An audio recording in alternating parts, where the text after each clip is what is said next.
বন্ধু, আজকে শুধু একটা কথা বলতে চাই বন্ধু বিষয়টা নিয়ে। আসলে সব বন্ধু একরকম হয় না। আপনার যদি 10টা বন্ধু থাকে, 10জন 10 রকম থাকবে, এটাই স্বাভাবিক। একজন ভালো, একজন খারাপ, একজন প্রতারক, একজন বেঈমান, একজন কথা দিয়ে কথা রাখে না, মিথ্যাবাদী। এক একজন এক এক ক্যাটাগরি থাকে। এটাই সাধারণত আমরা জানি, আমি যতটুকু বুঝি।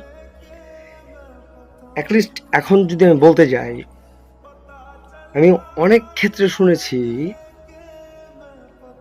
বন্ধু বান্ধবের ক্ষেত্রে যদি টাকা পয়সা বা অর্থনৈতিক লেনদেন হয় হাওলাত বা কোনো কিছু নিয়ে, তাহলে নাকি বন্ধুত্বটা নষ্ট হয়ে যায়। আমি অবশ্যই এটার সাথে সহমত, অবশ্যই আমি একমত, এটার সাথে সহমত আমি।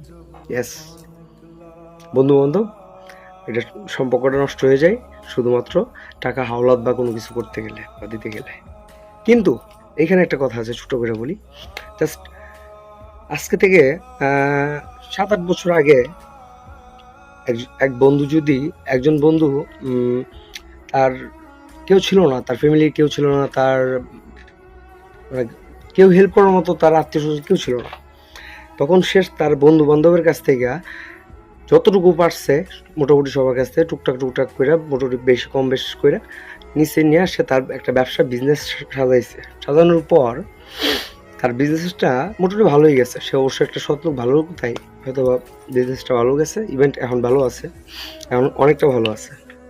তো সেই ক্ষেত্রে যারা টাকা দিতে পারে না বন্ধুদের মধ্যে আমরা অনেকে আছে, তার অনেকে দেখা গেছে যে এই কাজটা করতে গেলে মনির কাছে এত টাকা বিল আসবে, তো চল আমরা বন্ধু বান্ধব করে ফেলি, এমন করে দেওয়া হয়েছে এই ক্ষেত্রে। এখন আমি সেই জায়গায় একমত হইতে পারছি যে বন্ধু বান্ধবের সাথে অর্থনৈতিক লেনদেন বা টাকা হাওলাত লেনদেন করাটা বন্ধুত্বটা নষ্ট হয়, সেটা আমি মেনে নিচ্ছি। কিন্তু আমি এটা মানতে পারছি না যেই ব্যক্তি 7 থেকে 8 বছর আগে সেই বন্ধু বান্ধব দ্বারা আজকে সে প্রতিষ্ঠিত, সে কিভাবে বলে যে বন্ধু বান্ধবের সাথে টাকা পয়সা লেনি দেনি বা হাওলাত এইসব বিষয়ে যদি কখনো করা হয়, সেটা তাহলে তাতে বন্ধুত্বটা নষ্ট হয়, যার কারণে সে সেটা করবে না। কারণ কি জানেন, সে এখন প্রতিষ্ঠিত। মনে রাখবেন, একটা গুণীজনের কথা আমি যতটুকু জানি, একটা বই 100 বন্ধুর সমান, আর একটা ভালো বন্ধু